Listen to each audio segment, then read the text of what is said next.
Your friend asks you for something. You want to say no, but you already said yes. Every single time. And then I spend the whole day hoping they cancel it. That is the worst part. The hoping. The hoping, yes. So today, we are finding you the words. Right here, right now, you are allowed to say no. Yeah. I want to know about those words because that is the part I always mess up. Same here. And if you are making dinner, on your morning walk, on the bus, doing the dishes, just put us on. Let the words wash over you. The English sticks without you trying. Yeah. We are right there with you. We will be in your ears.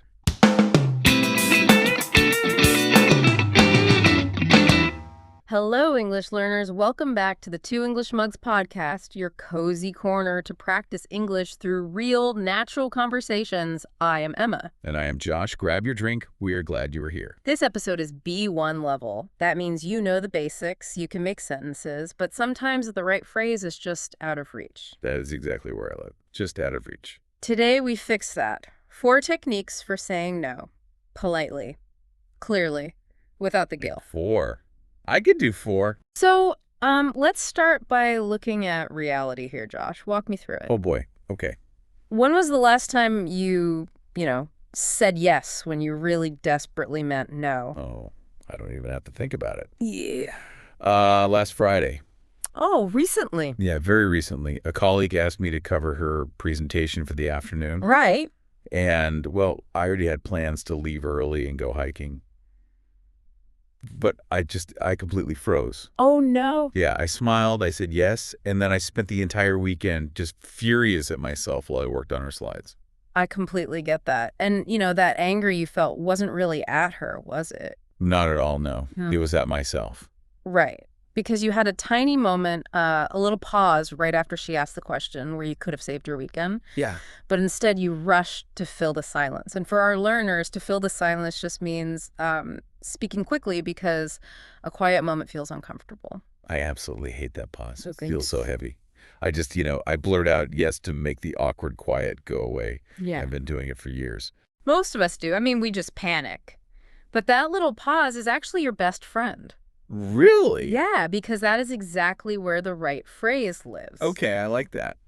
So today, we are going to give you 4 specific phrases to drop into that pause. Percy. And if you want to follow along and actually see these phrases, there is a free PDF transcript down in the description. Yeah, I highly recommend grabbing that. I am a visual learner, so seeing the words spelled out really helps them stick in my brain. It makes a huge difference. So let's jump right into technique number 1. Let's do it. We call it the sandwich. The sandwich. Okay. The phrase is this: I would love to, but I cannot this time. I hope you find someone. Okay, let me hear that one more time. Sure. I would love to, but I cannot this time. I hope you find someone. I see why you call it a sandwich. You're right. Yeah, you've got something nice, then the bad news, then something nice again. Exactly. But why does that actually work? I mean, doesn't it just sound like I am tricking them? It's not a trick at all, Josh. It's about managing the other person's feelings. Okay. The first part, saying I would love to, is the top piece of bread. It shows them that their idea is good and you like them. Right, making them feel heard. Exactly. Then the middle part, I cannot this time, is the meat. That is the actual no. The hard part. Yeah. But then the bottom bread, I hope you find someone, shows you still support what they're trying to do. That makes a lot of sense. It really softens the blow. Because I usually just avoid saying no because I don't want the guilt. Ah, the guilt. Yeah, and guilt is that heavy feeling on your chest when you think you did wrong. That's a great way to describe it. Yeah. Let's talk about that feeling. Because guilt is the biggest reason English learners struggle with this. Oh, definitely. But feeling guilty doesn't mean you actually did something bad. It usually just means you care about the other person. Wow, I never thought about it like that. Yeah, you can care deeply about someone and still set a boundary. And a boundary is simply a personal limit. Think of it like a fence around your energy. A fence around my energy. I really like that analogy. It helps, right? Yeah, it doesn't mean I am building a giant angry brick wall to keep people out. I am just, showing people where my yard ends and theirs begins. Beautifully said. When you use the sandwich phrase, You are drawing that property line clearly, but you are doing it with a smile. You're offering them a sandwich over the fence. Exactly. Offering a sandwich over the fence. I would love to, but I cannot this time. I hope you find someone. I think I could actually look someone in the eye and say that. It is a fantastic starting point. Yeah. But sometimes people catch you totally off guard. You might not even know if you want to say yes or no yet. Oh, that happens to me in meetings constantly. Someone asks me to take on a project, and my brain just goes completely blank. What do I do then? Then you use technique 2. Which is, Let me check my calendar and get back to you. oh, that is incredibly smooth. It doesn't sound like a rejection at all. Because it isn't a rejection. This phrase is the ultimate English tool for buying time. Buying time. Yeah, to buy time means creating a delay so you can figure out what to do. Yeah. Think of it like hitting the pause button on a chaotic video game. Okay, I play a lot of video games, so I get that. Right. The action freezes, and you finally have a second to look at your items and decide your next move. Hitting pause is exactly what I need. Because when someone asks me for a favor face-to-face, the pressure is intense. It really is. And pressure is that feeling of someone pushing on your chest, right? Yeah. Just demanding an answer from you right this very second. Exactly. And this phrase instantly removes that pressure. Yeah. You aren't saying yes and you aren't saying no. You are simply telling them, I take your request seriously, so I am going to look at my schedule before I answer.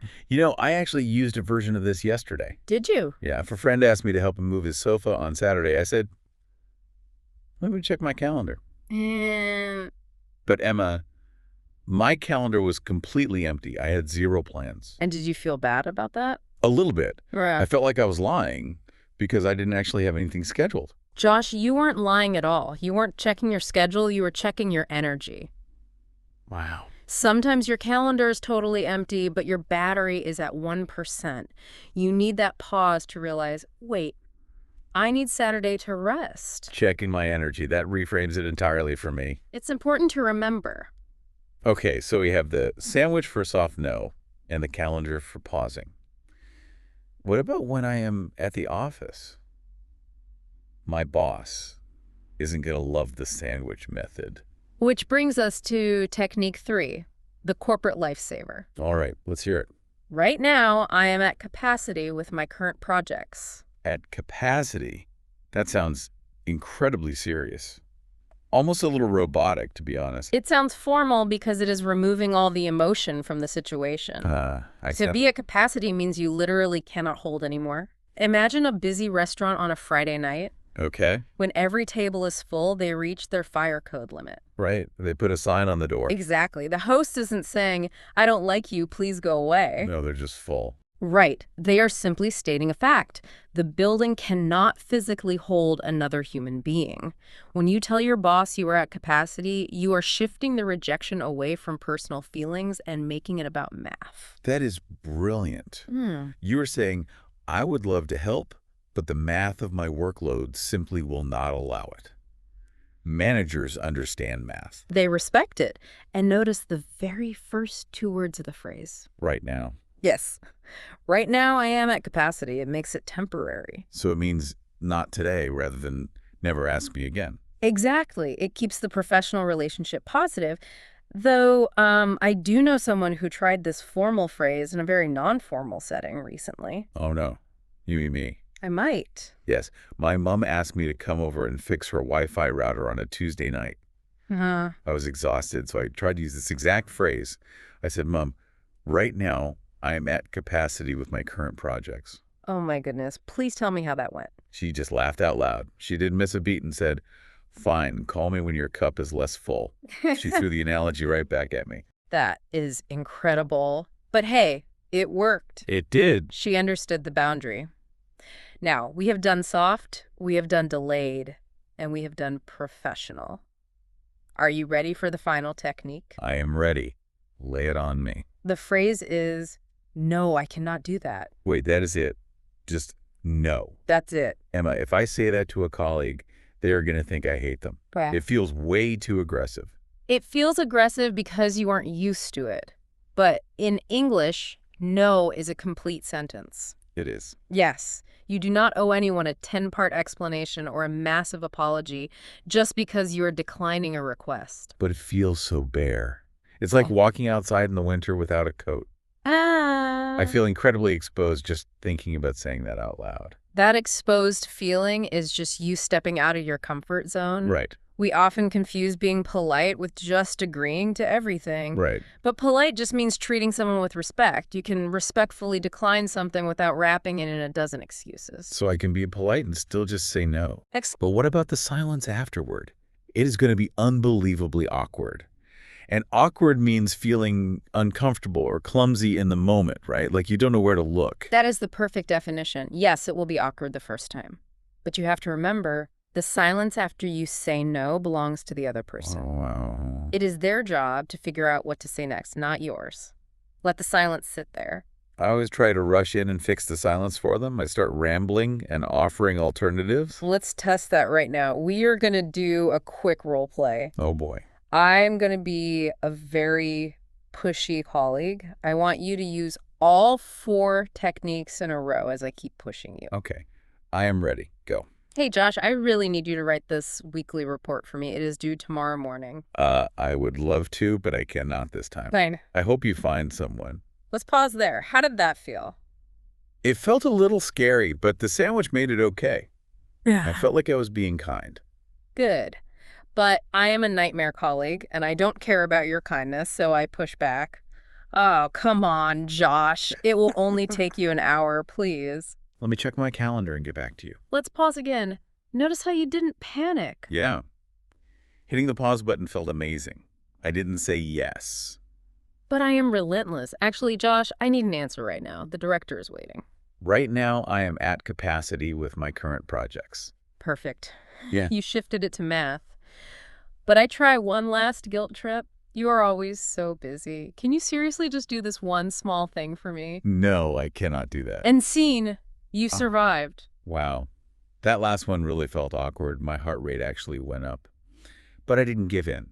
Exactly. And for our listeners, to give in means to surrender or finally agree to something you don't want to do, just to make the person stop asking. You held your ground. And let's look at the reality here. Were you rude at any point during that exchange? No.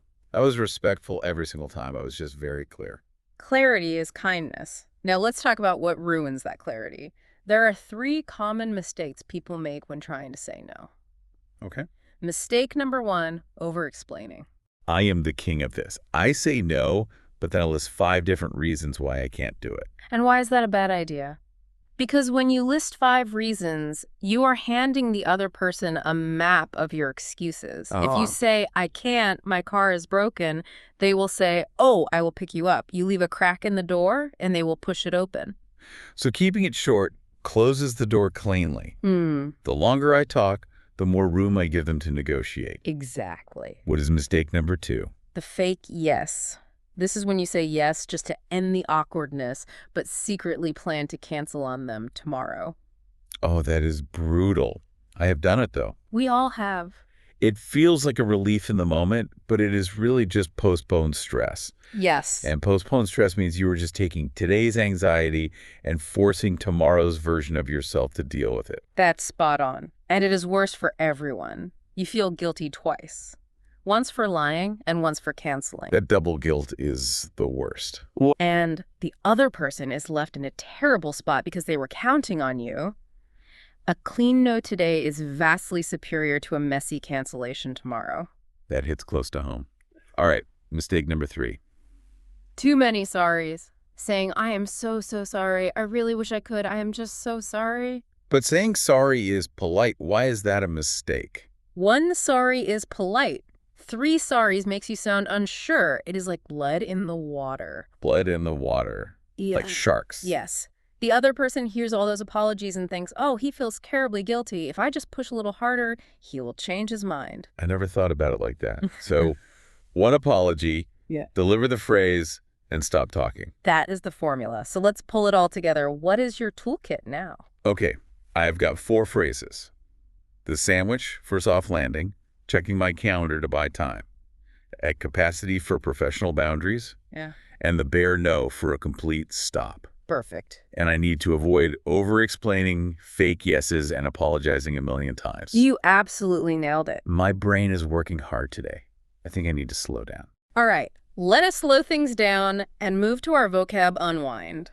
5, 6 words, phrases, and idioms from today. I love this segment. And honestly, the word guilt was the biggest takeaway for me today. Let's start there. Guilt. The direct meaning is the feeling of having committed an offense. Right. But conversationally, it is like a small stone in your shoe. It isn't dangerous, but you cannot ignore it.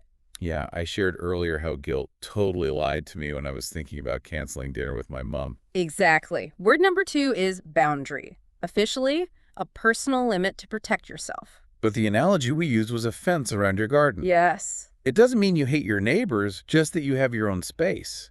It actually teaches people how to treat you. That is a wonderful way to view it. Our third word is pressure. Oh, the demand to act immediately. Yes. Think of it like someone holding down a lift button, refusing to let the elevator door close until you give them an answer. That is so stressful. It really is. Word number 4 is polite. Being respectful. Right, and we learned that being polite means caring, not just giving people everything they ask for. Perfect. And the last word for the unwind, awkward. It means uncomfortable in a social moment. Like driving on a brand new road. It feels strange at first, but then it just becomes normal. Exactly. Setting boundaries is the exact same way. The first time you do it, it feels strange. But soon, it just becomes a normal part of how you communicate. So the goal is just to push through the awkwardness. Yes. And speaking of pushing through, we want you to take action. Your homework for tonight is to pick just one phrase from this episode. Use it, even for something small. Just one phrase.